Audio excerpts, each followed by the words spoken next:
ჩვენ აქ სპეციალური მიზნით ჩამოვედით. გვინდა ჩვენი ქვეყნის ქალაქების ნიცასა და ბათუმის დამეგობრება. ვფიქრობ, ეს ორივე მხარისთვის ძალიან საინტერესოა და მომავალი თანამშრომლობა წარმატებული იქნება.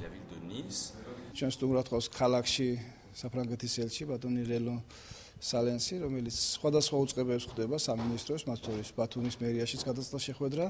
ჩვენი ძირითადი მიმართულება იყო ბათუმის ნიცასთან დამეგობრების საკითხების განხილვა, იმ კონკრეტული ქმედებები, კონკრეტული ღონისძიებების დასახვა, რომელიც შეიძლება სამომავლოდ განვითარდეს. პირველ რიგში ეს იყო კულტურის, ხელოვნების მიმართულება, გასვლითი კურსები და გარდა ამისა, დახმარება შეგვიდნენ ტურიზმის მიმართულებით,